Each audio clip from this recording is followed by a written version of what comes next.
पहले आपको ये पता होना चाहिए एक्सचेंज रेट होता क्या है। एक्सचेंज रेट बेसिकली होता है आपकी करेंसी के जो पैसे हैं वो आप किसी दूसरे मुल्क से एक्सचेंज कर लो। मतलब exchange rate is the price of foreign currency express in term of domestic currency.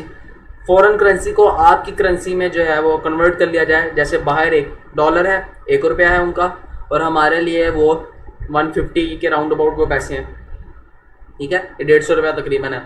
तो ये क्या है, एक्सचेंज रेट है। बाहर के पैसों को अपने मुल्क में कन्वर्ट करना, ये एक्सचेंज रेट है। इसी तरह फॉरेन मार्केट एग्जिस्ट करती है। जब फॉरेन मार्केट एग्जिस्ट करती है तो हमारी वैल्यू कभी डिप्रिशिएट होती है, कभी हमारी वैल्यू अप्रिशिएट होती है, कभी उसकी वैल्यू जो है कम होती है, कभी डॉलर जो है वो ₹100 का मिल रहा होता है, कभी डॉलर जो है वो 150 का मिल रहा होता है। तो अप्रिशिएशन और डिप्रिशिएशन रेट को जो हम स्टेप बाय स्टेप डिस्कस करेंगे और देखेंगे कि एक्सचेंज रेट बेसिकली होता क्या है और ये किस तरह जो है हमारे साथ रिलेट करता है। अगर मैं एक्सचेंज रेट को आपके साथ डिफाइन करूं कि एक्सचेंज रेट है क्या, तो एक्सचेंज रेट की डेफिनेशन है, exchange rate is the price of a foreign currency express in term of the domestic currency. Foreign currency को लोकल या डोमेस्टिक करेंसी के अंदर कन्वर्ट करना एक्सचेंज रेट कहलाता है। अब how exchange rate is determined, exchange rate को कैसे डिटरमाइन करते हैं। ना free market exchange rate is determined by the equilibrium of demand of foreign currency and the supply of the foreign currency. Foreign currency की supply से और foreign currency की demand से जो है हम एक्सचेंज रेट को जो है वो एक्सप्रेस करते हैं।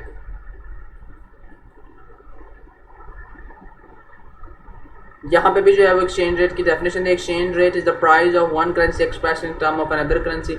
एक करेंसी को दूसरी करेंसी के साथ एक्सप्रेस करना हमारे पास जो है वो एक्सचेंज रेट कहलाता है। ये हमारे पास जो है वो डोमेस्टिक कंट्री है, यानी कि हमें पाकिस्तान दिया हुआ, ये हमारे पास फॉरेन करेंसी है जो कि उसने दी हुई है यूके के अंदर। यहाँ से हम सप्लाई इन रुपीज़ जाती है फॉरेन एक्सचेंज मार्केट के अंदर, इंपोर्ट भी हो रही है, एक्सपोर्ट भी हो रही है, ठीक है, चीज़ें आ भी रही हैं, चीज़ें जा भी रही हैं। इस तरह सप्लाई के रुपीज़ जा भी रहे हैं, आ भी रहे हैं, डिमांड जो है वो हो भी रही है, यहाँ पे भी हो रही है। तो इसने एक डायग्राम बना के ओवरफ्लो बनाकर जो है आपको और चीज़ों को जो है वो मैनेज करना और उनको बताया है। The level of output for a PKR Pakistan currency के is direct function of foreign demand for the Pakistan export. The level of supply is PKR is a direct function of a Pakistani demand for the import. तो इन चीज़ों को जो हम अभी जब diagram की मदद से देखेंगे एक्सचेंज रेट को, तो हमें मज़ीद जो है ये चीज़ें ज़्यादा अच्छे से जो है वो समझ आना शुरू होंगी।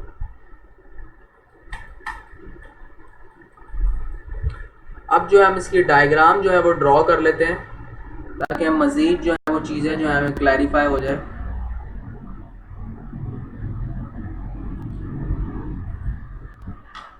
सबसे पहले आपने क्या करना है, सबसे पहले आपने एक्स एक्सिस और वाई एक्सिस ड्रॉ कर लेना है। यहाँ पर मैं एक्स एक्सिस और वाई एक्सिस ड्रॉ कर लेता हूँ।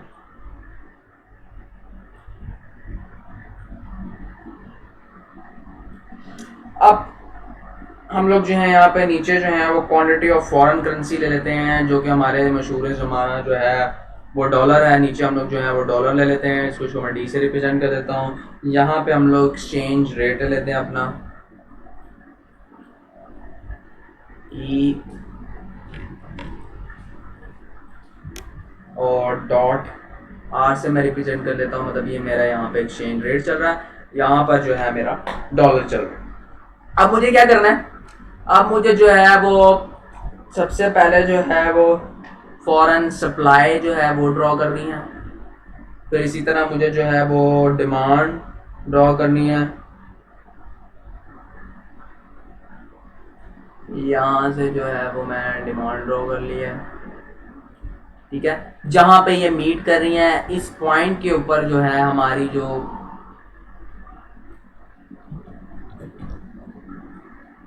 मार्केट है, जो कि फ्री मार्केट है, वो इस पॉइंट के ऊपर आके हमारी इक्विलिब्रियम के ऊपर जिस पॉइंट पर ये मीट कर रहे हैं। अब अगर हम लोग सपोज कर लेते हैं कि हमारा जो यहाँ पर है जहाँ पे मार्केट इक्विलिब्रियम पे है ₹100 एक्सचेंज रेट है, मतलब अगर हमने $1 परचेज करना है तो हमें उसके ईवज जो है वो ₹100 देने हैं। अब यहाँ पे जो डिस्कस करने वाली बात है, ये पॉइंट हमारे पास जहाँ पे इक्विलिब्रियम पे है ये है ई, ये हमारे पास सप्लाई है, इसको हम एस से रिप्रेजेंट कर देते हैं, एस डॉलर से रिप्रेजेंट कर देते हैं। हमारे पास डिमांड है, इसको डी डॉलर से रिप्रेजेंट कर देते हैं, ठीक है। इन चीज़ों को हम स्टेप बाय स्टेप जो है वो रिप्रेजेंट कर देते हैं। अगर मेरी करेंसी जो है वो अप्रिशिएट हो जाती है, मतलब मेरी करेंसी चल जाती है 80 के ऊपर, अब जब 80 पे जाएगी तो आप देखिए फॉरेन सप्लाई कम हो जाएगी, और यहाँ से अगर हम इसको जाकर डिमांड पे चेक करें इधर, तो डिमांड भी कम होगी, तो यहाँ पे कुछ करके आ जाएगी। ठीक है, तो डिमांड और सप्लाई का अगर हम रिलेशन देखें, 80 के ऊपर सप्लाई क्या होगी, कम होगी, लेकिन डिमांड देखें तो डिमांड जाके हो जाएगी ज्यादा। ठीक है, क्वांटिटी उसकी बढ़ जाएगी। यहां से अगर मेरा डॉलर चला जाए 120 के ऊपर, 120 के ऊपर अगर मैं देखूं तो डिमांड कम है लेकिन सप्लाई ज्यादा है। ठीक है, तो इन चीजों को आपके डायग्राम से वो ज्यादा क्लैरिफाई करती हुई आपको समझ आ रही है कि यहाँ पर जो है आपके पास सप्लाई जो है वो कम है, लेकिन यहाँ पर आपके पास डिमांड जो है वो ज्यादा है। इधर क्या है, इधर आपके पास सप्लाई जो है वो कम है, डिमांड जो है वो कम है लेकिन सप्लाई जो है वो ज्यादा है। यहाँ पे मेरा जो एक्सचेंज रेट है वो 120 हो जाएगा। 120 पे सप्लाई कम है, सप्लाई थोड़ी ज्यादा है, लेकिन डॉलर क्या है, डिमांड डॉलर की क्या है, कम है। क्यों? क्योंकि 120 जो है वो हमें महंगा पड़ रहा है। 120 पे कोई भी खरीदने के लिए जो है वो रवादार नहीं होगा, कहेगा जी ये तो बहुत महंगा पड़ रहा है मुझे। अब 120 का $1 लो और 80 रुपए का $1 लो, दोनों में बड़ा फर्क है। जब डॉलर ऑटोमेटिकली 80 के ऊपर होगा तो क्या होगा, तो लोग खरीदने के लिए उसको ज्यादा जाएंगे। 80 पे जब आपका डॉलर होगा, सप्लाई मार्केट में कम होगी लेकिन डिमांड ज्यादा होगी। इसी तरह जब डॉलर 120 के ऊपर, अभी 150 के ऊपर, अगर डॉलर 150 के ऊपर होगा तो क्या होगा, तो मार्केट में सप्लाई जो है डॉलर की वो तो ज्यादा होगी लेकिन डिमांड, जो एक चीज की डिमांड कम होगी तो क्या होगा। इन चीजों को हम जो है वो देखकर आ चुके हुए हैं, चैप्टर 2 के अंदर डिटेल के अंदर हम लोग पढ़ चुके हैं कि क्या चीज है। अब यहाँ पे हमने जो देखना है एप्रिसिएशन और डेप्रिसिएशन क्या चीज है जी, उनको जब हम डिस्कस करेंगे। जब आपकी डोमेस्टिक करेंसी की वैल्यू डिक्रीज कर जाएगी तो मतलब आपकी करेंसी एप्रिशिएट हो चुकी है। क्या हो चुकी है, एप्रिसिएशन इन करेंसी जो है वो आ चुकी है। और जब आपकी करेंसी जो है उसकी वैल्यू जो है अप डाउन होगी डॉलर के मुकाबले के अंदर, तो डेप्रिशिएट। जब किसी चीज की वैल्यू कम होती है हम लोग क्या कहते हैं, डेप्रिशिएट होगी। देखिए पहले आप 80 रुपए का ले रहे थे, आपकी परचेसिंग पावर ज्यादा थी, आपके पैसे की पावर ज्यादा थी, अब आप जो है 80 रुपए का $1 लेते थे। अब जब आप 120 का डॉलर लेंगे इसका मतलब कि आपकी करेंसी की कोई वैल्यू नहीं है, आपकी करेंसी क्या हो जाएगी, आपकी करेंसी ऑटोमेटिकली डेप्रिशिएट कर जाएगी। तो डेप्रिशिएशन एक्सचेंज रेट हो जाएगा यहाँ पर आपके पास। ठीक है, 120 के ऊपर, लेकिन 80 के ऊपर क्या है, 80 के ऊपर आपके पास एप्रिसिएशन हो जाएगा। अभी अगर हम इसके इक्विलिब्रियम पे देखें, this diagram represented the demand curve and the supply curve of a foreign currency. Foreign currency की डिमांड और सप्लाई को, ये डी जो है वो फॉरेन करेंसी की सप्लाई डिमांड को कर रहा है और एस जो है फॉरेन करेंसी की सप्लाई को कर रहा है। Exchange rate will be determined at the point where the demand is an equilibrium, और इक्विलिब्रियम पे कहां पर, 100 के ऊपर। अब इस डायग्राम से हम क्या अखज़ करते हैं, अगर हम अखज़ करना चाहें तो डिमांड ऑफ फॉरेन करेंसी, अगर फॉरेन करेंसी की डिमांड जो है वो इंक्रीज हो, जो कि इस पॉइंट पे हो रही है, तो क्या होगा, तो आपका एक्सचेंज रेट क्या करेगा, एक्सचेंज रेट जब फॉरेन करेंसी की डिमांड बढ़ेगी, मार्केट के अंदर एक चीज की डिमांड ज्यादा होगी, तो क्या होगा, तो आपकी फॉरेन करेंसी क्या कर जाएगी, डेप्रिशिएट कर जाएगी। डिमांड ऑफ फॉरेन करेंसी जैसे इंक्रीज करेगी यहाँ के अंदर, मार्केट के अंदर आगे, और अगर आप अपनी डिमांड इंक्रीज करना चाहते हैं तो सप्लाई, पहले आपके पास सप्लाई क्या होगी, सप्लाई आपके पास हो जाएगी कम। जब आपके पास सप्लाई मार्केट के अंदर कम हो जाएगी तो ऑटोमेटिकली जब आपकी सप्लाई कम होगी तो लोग डिमांड चीज की ज्यादा करेंगे। जब डिमांड फॉरेन करेंसी की ज्यादा करेंगे तो फौरन आपकी करेंसी क्या हो जाएगी, डेप्रिशिएट हो जाएगी, डॉलर की वक़्त बढ़ जाएगी। डॉलर की वक़्त जब बढ़ जाएगी तो आपकी करेंसी क्या हो जाएगी, डेप्रिशिएट हो जाएगी। और इफेक्ट ऑन इंपोर्ट क्या होगा, इंपोर्ट जो है वो डिक्रीज हो जाएगी, और इफेक्ट ऑन एक्सपोर्ट क्या होगा, एक्सपोर्ट बढ़ जाएगी। क्योंकि जब आपकी करेंसी, आपके मुल्क के अंदर डॉलर की डिमांड बढ़ेगी तो लोग चीजें एक्सपोर्ट करेंगे, तभी डॉलर आएगा ना मुल्क के अंदर, तो एक्सपोर्ट इंक्रीज कर जाएगी, इंपोर्ट डिक्रीज कर जाएगी। इसी तरह अगर फॉरेन करेंसी की डिमांड डिक्रीज हो जाए, डिमांड जब डिक्रीज हो जाएगी इसका मतलब क्या है कि सप्लाई ज्यादा है, मार्केट के अंदर सप्लाई ज्यादा है। अगर हम इस पॉइंट पे देखें, मार्केट के अंदर सप्लाई ज्यादा है, लेकिन सप्लाई तो ज्यादा है लेकिन डिमांड क्या है, डिमांड कम है। डिमांड इसकी मार्केट के अंदर कम है, ये पॉइंट हमें बता रहा है, सप्लाई ज्यादा है, डिमांड कम है। जब डिमांड कम होगी तो इसका मतलब क्या है, लोगों ने इंपोर्ट ज्यादा की हुई है तो इंपोर्ट डिक्रीज करके होगी, और जो है आपकी एक्सपोर्ट डिक्रीज करके होगी। जब ऐसा हो जाएगा, मार्केट के अंदर सप्लाई ज्यादा हो जाएगी, तो ऑटोमेटिकली वो इक्विलिब्रियम के आने के लिए आपकी करेंसी को क्या करेगा, एप्रिशिएट करेगा। इसी तरह सप्लाई ऑफ फॉरेन करेंसी जब इंक्रीज करेगी तो effect on the import increase करेगा और effect on the export decrease करेगा। सप्लाई ऑफ फॉरेन करेंसी जब डिक्रीज करेगी, सप्लाई ऑफ फॉरेन करेंसी जब डिक्रीज करेगी तो आपकी इंपोर्ट डिक्रीज करेगी और आपकी एक्सपोर्ट इंक्रीज करेगी। ये जो आपकी डायग्राम है ये आपको सही से समझा रही है कि देखिए अगर आपकी मार्केट के अंदर डिमांड ज्यादा है, उसकी जब डिमांड किसी चीज की ज्यादा होगी तो ऑटोमेटिकली क्या इफेक्ट पड़ेगा, उसकी प्राइस ज्यादा हो जाएगी कुछ देर के लिए। वैसे तो है तो ये इनवर्स रिलेशनशिप, डिमांड ज्यादा होगी तो क्या होता है, ये हम पढ़ के हैं, प्राइस ज्यादा होगी तो डिमांड कम होगी, डिमांड ज्यादा होगी तो प्राइस कम होगी। ये तो हम दूसरे चैप्टर के अंदर पढ़ के आए। इसी तरह अगर हम इस डायग्राम के ऊपर गौर करें तो इक्विलिब्रियम पॉइंट पे 100 है, लेकिन जैसे ही मार्केट के अंदर आपकी करेंसी अप्रिशिएट करेगी तो लोग एकदम से डॉलर की डिमांड करेंगे, क्योंकि अब डॉलर जो है वो 80 पे है, 80 का एक आ रहा है। लेकिन जैसे ही डॉलर 120 का आएगा लोग डॉलर कम लेंगे, कम लेंगे तो क्या करेंगे, जब आपकी डिमांड जो है फॉरेन करेंसी की डिक्रीज कर जाएगी तो इसका मतलब इंपोर्ट इंक्रीज होगी, क्योंकि डिमांड डिक्रीज कर गई, डॉलर लोग एकदम से लेने की कोशिश करेंगे 80 के ऊपर, लेकिन 120 के ऊपर लोग डॉलर नहीं लेंगे। 120 पे लोगों को डॉलर महंगा पड़ रहा होगा, जब लोगों को डॉलर महंगा पड़ रहा होगा तो मार्केट के अंदर डॉलर की सप्लाई ज्यादा होगी, जब मार्केट के अंदर डॉलर की सप्लाई ज्यादा होगी तो एकदम से आपकी करेंसी जो है वो वर्थ में आएगी, जब आपकी करेंसी वर्थ में आएगी तो एकदम से आपकी करेंसी अप्रिशिएट करेगी, जब अप्रिशिएट करेगी तो 80 पे आएगी, जब 80 पे आएगी तो आप एकदम से डॉलर को खरीदने के लिए उछलेंगे। तो ये वही चीजें जो एक दूसरे से रिलेट करती हैं। अगर मैं डेप्रिसिएशन को कुछ और वर्ड यूज करना चाहूं तो लो और वीक ऑफ योर करेंसी या डीवैल्यूएशन ऑफ योर करेंसी, आपकी वैल्यू डीवैल्यू करे।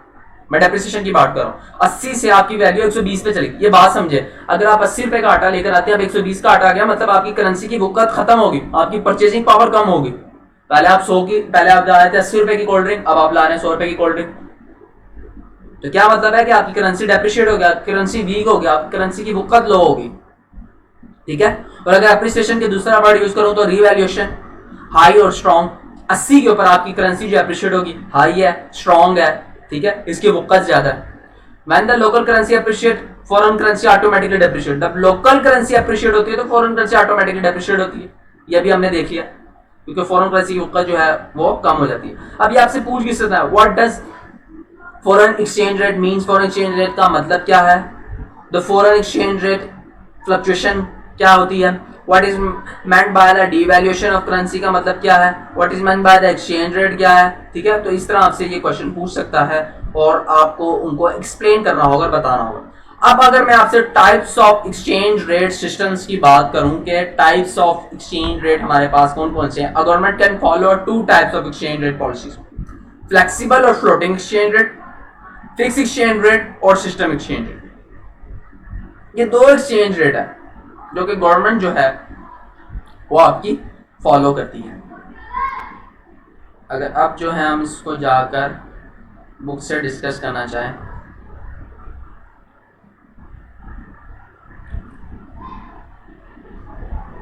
कि गवर्नमेंट कौन कौन से जो है वो पॉलिसीज जो है वो आपसे यूज करती है, तो पहली क्या है आपके पास, फ्लेक्सिबल और फ्लोटिंग एक्सचेंज रेट सिस्टम्स। ये जो हमारी गवर्नमेंट जो है इन सिस्टम्स को यूज करती है और इन सिस्टम्स को यूज करके आपके एक्सचेंज रेट को जो है वो मैनेज करती है। तो फ्लेक्सिबल और फ्लोटिंग एक्सचेंज रेट में क्या, इसको अगर हम डिस्कस करना चाहें तो the system in which exchange rate of a currency is determined by the market forces of demand and supply of foreign currency government does not influence in exchange rate। ये क्या है, flexible और floating exchange rate है। ऐसा exchange rate जहां के ऊपर market forces और डिमांड और सप्लाई डिसाइड करें कि फॉरेन करेंसी क्या है और गवर्नमेंट जो है उसके अंदर कोई इंटरफेयर ना करे, गवर्नमेंट उसके अंदर बिल्कुल भी जो है किसी किस्म की मुदाखलत ना करे, गवर्नमेंट किसी किस्म की उसमें जो है वो राय ना दे। तो ये क्या है, फिक्स और फ्लोटिंग एक्सचेंज रेट है।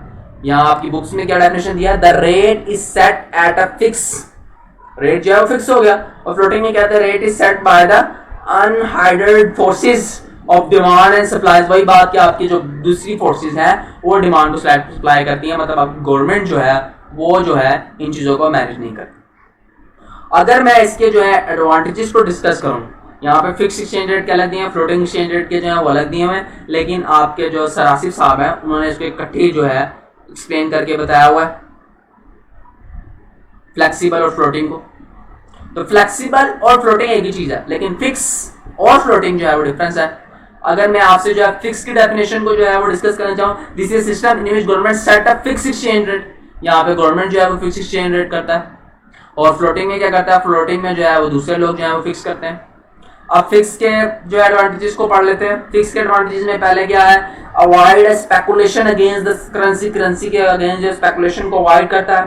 Promotes the trade as importer and exporter जो है उसको प्रमोट करता है। Government has to pursue a responsible economic policies जो है वो बनाती है गवर्नमेंट। और अगर हम फ्लोटिंग के एडवांटेजेस को करें तो ये क्या करता है, the need of the government interventions in the foreign currency market is eliminated।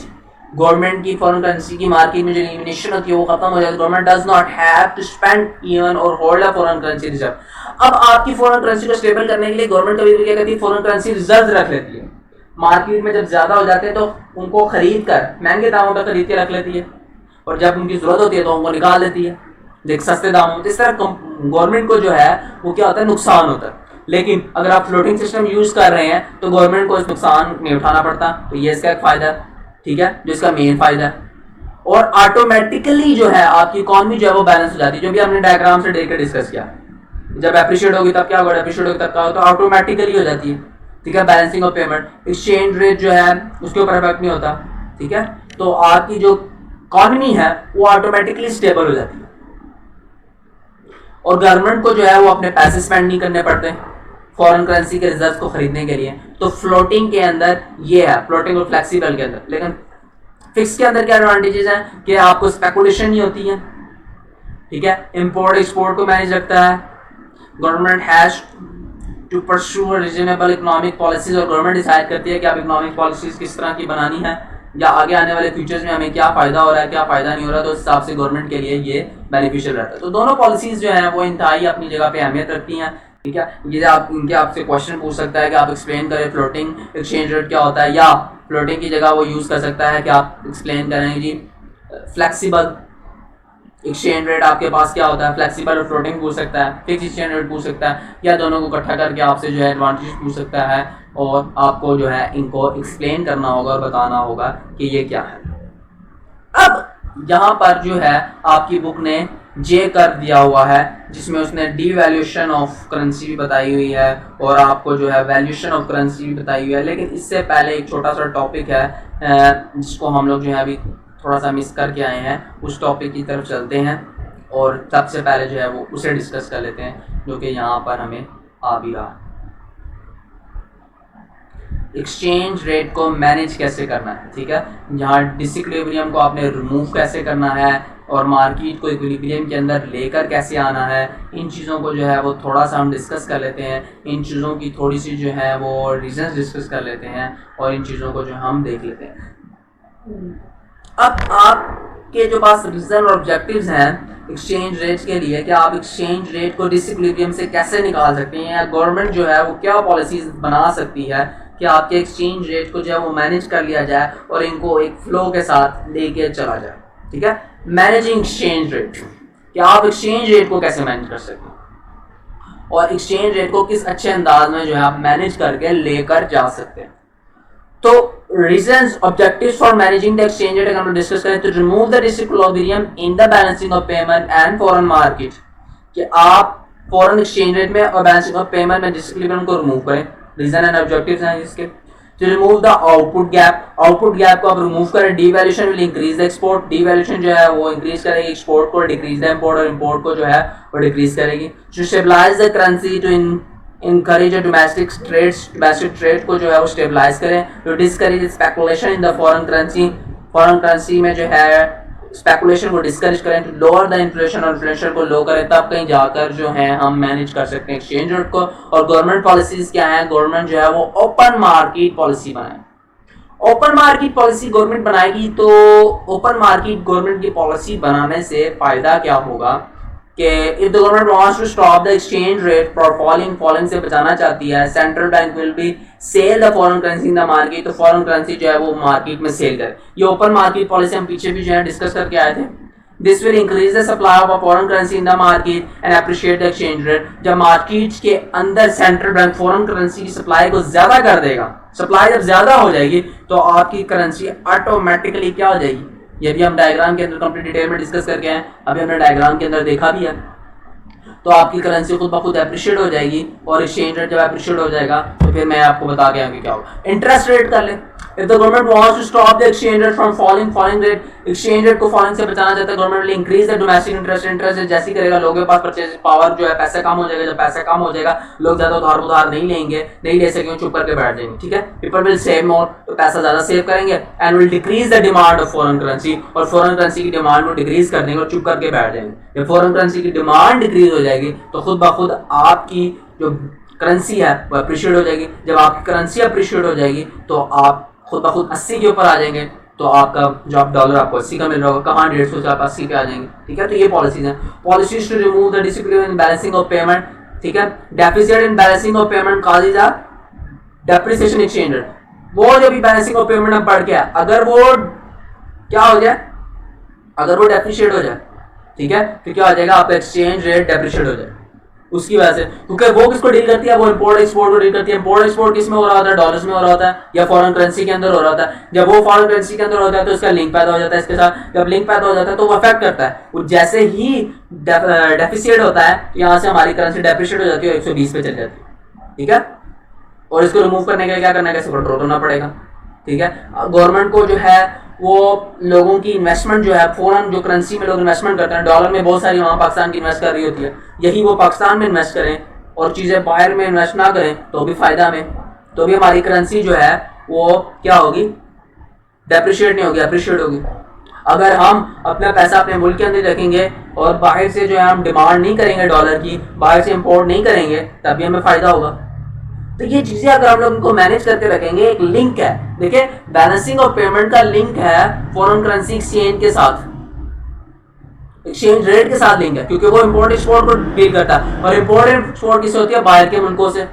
तो इसका मतलब क्या है, एक्सचेंज रेट और बैलेंसिंग ऑफ पेमेंट एक दूसरे के साथ लिंक है। अगर हमारा बैलेंसिंग ऑफ पेमेंट का अकाउंट डेफिशिएट कर जाएगा, जिसे हम बीओपी कहते हैं, बीओपी जैसे डेप्रिशिएट कर जाएगा, आपकी करेंसी जो है वो ऑटोमेटिकली डेप्रिशिएट कर जाएगी, 120 पे चल जाएगी या 150 पे चली जाएगी, जो इस टाइम पाकिस्तान की सिचुएशन है। इस टाइम पाकिस्तान की सिचुएशन क्या है, इंपोर्ट ज्यादा है, एक्सपोर्ट कम है। उसकी वजह से क्या है, उसकी वजह से हमारी मार्केट की अंदर हमारे पैसे की वक़्त बिल्कुल कम हो चुकी है।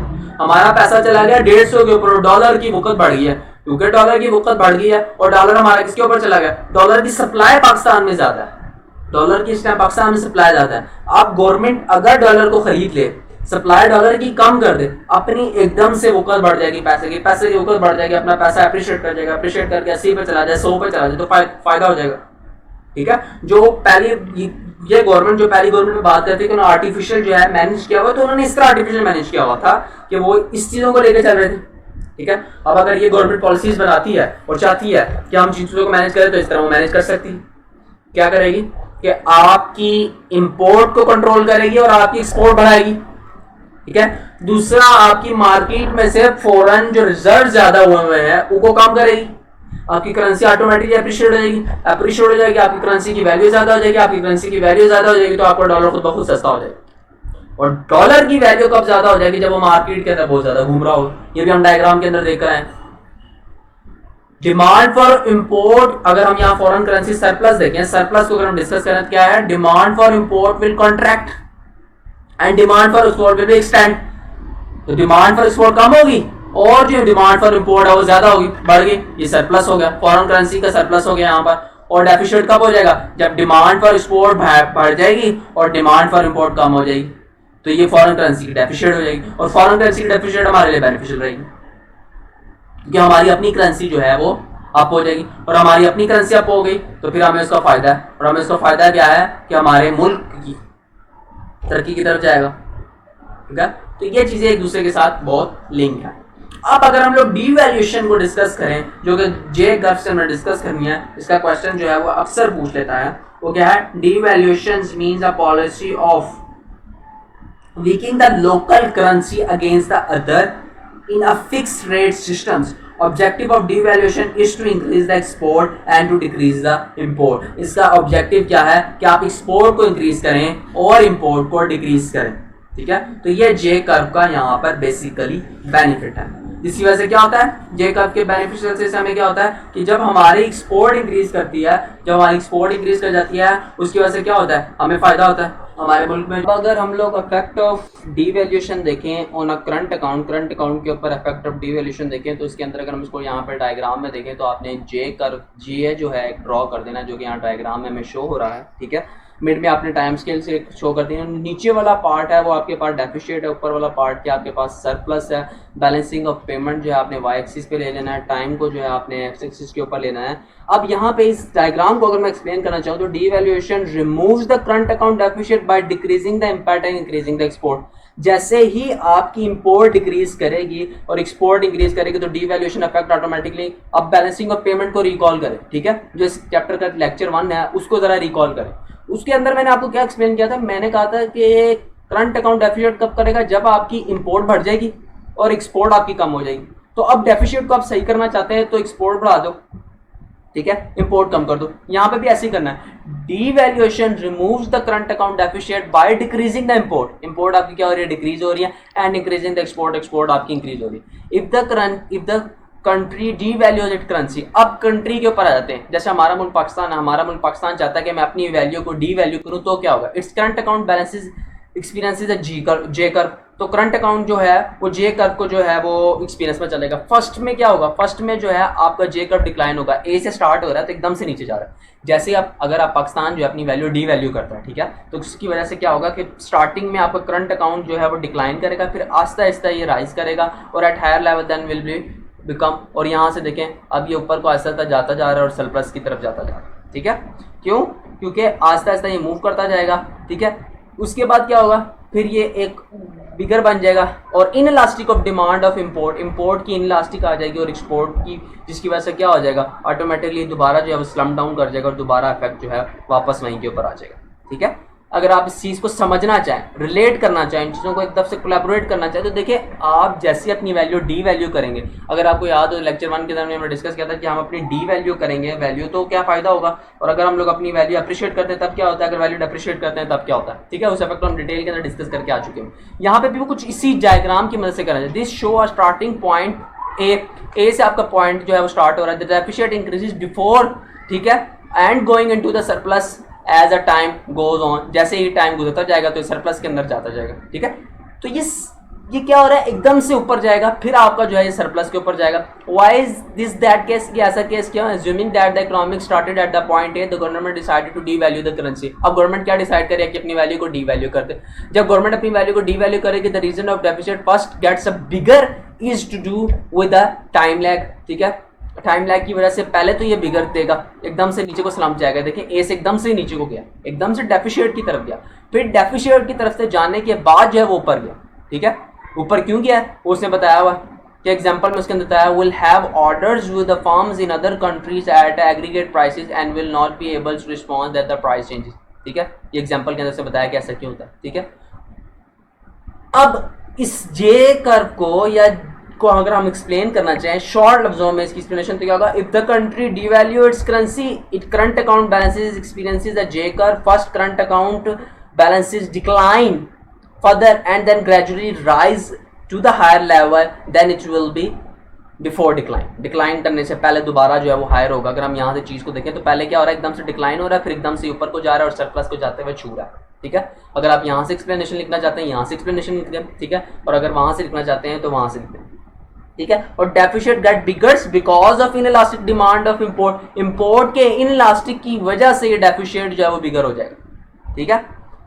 And export and existing import and export contract which required time lag to adjust. और ये दोनों क्या करेंगे, एक वक्त लेंगे। देखिए एकदम से आपकी जब इंपोर्ट बढ़ जाती है तो फिर टाइम लगता है आपकी एक्सपोर्ट बढ़ाने के लिए। अगर मेरी इंपोर्ट बढ़ गया, अब कल को मैं चुटकी बजाऊंगा तो मेरी एकदम से एक्सपोर्ट नहीं बढ़ जाएगी, ऐसा हरगिज़ नहीं होता। मुझे फॉर्म लगानी पड़ेगी, मुझे जो है मार्केट के अंदर उस चीज़ की वैल्यू लेकर आनी पड़ेगी ताकि लोग वो चीज़ें लें, वो चीज़ें फिर बाहर जाएँ। मुझे देखना पड़ेगा कि किस चीज़ की डिमांड है। जैसे अगर आप देखें तो कोविड-19 में लोगों ने फटाफट मास्क लगाना शुरू कर दिए थे। मास्क की डिमांड थी तभी हमारे मास्क एक्सपोर्ट होने थे या मास्क इंपोर्ट होने थे। तो हमने उस चीज़ को, सिचुएशन को देखना है, फिर उस हिसाब से जो जो है लेके उन चीज़ों को चलना है। अगर हम इफेक्टिवनेस ऑफ पॉलिसी की बात करें तो effectiveness policy of devaluation depend on elasticity of demand for import और elasticity of demand for export. दो चीज़ों के ऊपर इफेक्टिवनेस ऑफ इस पॉलिसी की डिपेंड अपॉन करती है, ठीक है। Elasticity of demand for import के ऊपर कैसे इफेक्ट करती है? If the demand of import goods and services is inelastic. Inelastic वाला कौन सा चैप्टर था? Chapter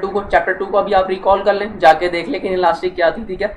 and devaluation will not be significantly reduce import, तो इंपोर्ट जो है रिड्यूस नहीं होगी। It could increase the total expenditure on the import third declining the deficit, ठीक है। एकदम से जो है हमारा डेफिसिट आ जाएगा। डिमांड फॉर इंपोर्ट में भी इनइलास्टिक। इनइलास्टिक क्यों होती है? उसकी वजह क्या है? Higher performance for the foreign goods, foreign goods की क्वालिटी अच्छी होती है, इस वजह से इनइलास्टिक होती है। Instability of domestic firm to the substitute import, ये वजह होती है। Higher dependent on the import of raw material. आप बाहर से रॉ मटेरियल बना रहे हो, बेशक पाकिस्तान में मंगा रहे हो, जब बाहर से रॉ मटेरियल महंगा आएगा चीज़ ऑटोमेटिकली जो है वो महंगी हो जाएगी। और उसकी इनइलास्टिक नेचर की वजह से जो है फिर आपकी जो है वो स्लम कर जाती है, डिक्लाइन की तरफ, डेफिशिएट की तरफ चली जाती है, ठीक है। तो elasticity of demand for import depend upon करती है। अब दूसरी चीज क्या डिपेंड अपॉन करती है? Elasticity of demand for export. If the demand for export of goods and services in elastic then the devaluation will not be significantly increase the export, तब भी एक्सपोर्ट आपकी इंक्रीज नहीं होगी। It will be reduce the total income from the export and depend the deficit, ठीक है। Demand for export में be inelastic due to. अब demand for export किस वजह से इलास्टिक होती है? पुअर क्वालिटी ऑफ एक्सपोर्ट की वजह से इनइलास्टिक हो सकती है। Instability of domestic firms to take the advantages for the export demand की वजह से हो सकती है। देखिए ये सारी बातें पीछे से लिंक है। बेसिक अगर मैं इस ये कर्व में समझाना चाहूँ तो आपको सिर्फ डायग्राम समझना, और ये डायग्राम की एफिशिएंसी किस वजह से आ सकती है वो दो वजह हमने डिस्कस कर ली है कि एक तो आपकी डिमांड फॉर इंपोर्ट जो है वो इलास्टिक नहीं होनी चाहिए और डिमांड फॉर एक्सपोर्ट जो है वो इलास्टिक नहीं होनी चाहिए। अगर ये दोनों काम नहीं होंगे तो आपका टोटल एक्सपेंडिचर नहीं बढ़ेगा। अगर आपका टोटल एक्सपेंडिचर नहीं बढ़ेगा तो ये दोनों चीज़ें हिट नहीं होंगी। जब हिट नहीं होंगी तो आपके खुद ब खुद ये डिक्लाइन के अंदर नहीं जाएगा, ठीक है। डेफिशिएट नहीं करेगा। अगर डेफिशिएट नहीं करेगा तो सरप्लस के अंदर जाएगा, करंट अकाउंट सरप्लस के अंदर जाएगा और आपको बेनिफिट होगा। अगर मैं इसके कॉन्सेप्ट की बात करूं तो आपको क्वेश्चन किस तरह पूछ सकता है? What do you understand by the J curve? Explain with the help of diagram of J curve how the short run the current account deficit में बी गॉट। किस तरह आता है, ठीक है। गवर्नमेंट क्या पॉलिसी कर रही है करंट अकाउंट को मेंटेन करने के लिए, ये हम पढ़ के आ चुके हैं, ठीक है। जे कर्व को आपने एक्सप्लेन करना है, तमाम चीजें आपसे ही पूछ रही है। अब इसके साथ साथ जे कर्व को हमने डिस्कस किया है, साथ यहाँ पे कह रहा है the inverse of J curve. J curve को उल्टा बना लो, उल्टा जे कर्व बना लो। ये क्या कहलाएगा? इनवर्स ऑफ जे कर्व, जिसको हम लोग कहते हैं रीवैल्यूएशन। रीवैल्यूएशन क्या है? Revaluation removes the current account surplus. अगर सरप्लस ज्यादा हो गया तो उसको रिमूव कर देता है बाय मेकिंग। अगर अभी एकदम से आप अपने जेहन में लेकर आए कि डेफिसिट को कम कैसे किया था? एक्सपोर्ट बढ़ाई थी, और अब अगर सरप्लस को कम करना तो क्या करोगे? एक्सपोर्ट कम कर दोगे। तो यही रिवैल्यूएशन की डेफिनेशन बन जाएगी। Revaluation removes the current account surplus by making the export and import cheaper. If the country revalues its currency, current account balances experiences the inverse J curve। तो inverse J curve आ जाएगी और इसका effect क्या होगा? Revaluation removes the current account deficit by increasing the import and decreasing the export. आपकी decreasing जो है वो एक्सपोर्ट हो जाएगी, जिसकी वजह से रिवैल्यूएशन आ जाएगा। अब ये क्या है? This show how the starting from the point B and the surplus increases before, और फिर ये स्विच कर जाता है और आस्ता आस्ता आपका जो है वो डेफिसिट की तरफ चला जाता है। नीचे जो है वो इसकी एक्सप्लेनेशन दिया। तो यहाँ पे हमारा ये चैप्टर खत्म हो जाता है। इंशाल्लाह नेक्स्ट वीडियो के अंदर हम चैप्टर नंबर 15 को स्टार्ट करेंगे, उसे कंप्लीट डिटेल के साथ जो डिस्कस करेंगे। चैप्टर नंबर 14 बहुत इंपॉर्टेंट चैप्टर है। इसमें सिर्फ जो है ज़्यादा कुछ बातें नहीं है। बैलेंस ऑफ पेमेंट का जो है वो आपसे एमसीक्यूज पूछ सकता है। अगर मैं उसके साथ आपको डिस्कस पहले भी कर चुका था। सबसे पहले आपने करंट अकाउंट लिखना है। करंट अकाउंट जैसे हम स्टेटमेंट ऑफ एसओपी बनाते हैं, फाइनेंशियल पोजीशन बनाते हैं, उस तरह की आपने स्टेटमेंट बनानी है। सबसे टॉप के ऊपर आपने क्या चीज़ लिखनी है? सबसे टॉप के ऊपर आपने करंट अकाउंट लिखना है। करंट अकाउंट की डेफिनेशन में जो जो चीज़ें पढ़ के वो आएंगी। करंट अकाउंट लिखकर उसके नीचे आपके पास ट्रेड इन गुड्स आएंगे, ट्रेड इन सर्विसेज आएंगी, इन्वेस्टमेंट इनकम आएगी, ठीक है। सेकेंडरी इन्वेस्टमेंट इनकम को जो हम लोग प्राइमरी इनकम भी कहते हैं। उसके बाद यूनिलैटरल ट्रांसफर्स आएंगे जिसको हम सेकेंडरी इनकम भी कहते हैं, और इन सब का टोटल आ जाएगा आपके पास, ठीक है। क्रेडिट चीज़ें सारी ऐड होंगी, डेबिट चीज़ें सारी लेस होती जाएंगी, ठीक है। उसके बाद जो आपके पास आंसर आ जाएगा, अगर वो नेगेटिव में आ रहा है यानी कि डेबिट में आ रहा है तो डेफिशिएट, अगर वो पॉजिटिव में आ रहा है यानी कि क्रेडिट में आ रहा है तो आपके पास सरप्लस है। ये एक आंसर आ गया करंट अकाउंट का। नीचे उससे नीचे जैसे हम लोग कैपिटल एंड लायबिलिटीज करते थे, इस तरह आपने फाइनेंशियल एंड कैपिटल अकाउंट कर लेना है, जिसमें सबसे पहले आपके पास फॉरेन डायरेक्ट इन्वेस्टमेंट आएगी, पोर्टफोलियो इन्वेस्टमेंट आएगी, इन दोनों का टोटल होगा। उसके बाद नीचे आपके पास गवर्नमेंट बोरिंग्स आ जाएगी, ऑफिशियल रिजर्व आ जाएगा, उनका आंसर आएगा। और total financial and capital account का अगर आप टोटल कर देंगे तो एंड में ये वाला आंसर, जैसे जैसे हमारे पास कैपिटल लायबिलिटी का आंसर टोटल एसेट से मिलता था, इसी तरह यहाँ पे भी करंट अकाउंट का टोटल जो है वो हमसे मिलेगा फाइनेंशियल एंड कैपिटल अकाउंट के टोटल से। इस तरह का न्यूमेरिकल जो है वो आपसे पूछ सकता है, उसने एक अटेम्प्ट के अंदर इस तरह का न्यूमेरिकल पूछा हुआ भी है, तो ये आपने लाजमी जो है परफॉर्म कर लेना है और उसे देख लेना है और उसकी डेफिनेशन देख लेनी है, बहुत इंपॉर्टेंट है। हो सकता है ये आपको दे दे, 14 चैप्टर के ऊपर आपने कंप्लीट करनी है। इंशाल्लाह नेक्स्ट वीडियो के अंदर हम लोग जो है चैप्टर नंबर 15 स्टार्ट करेंगे। होप सो ये वीडियो आपको पसंद आई होगी, अपने दोस्तों के साथ शेयर कीजिए, चैनल को सब्सक्राइब कीजिए।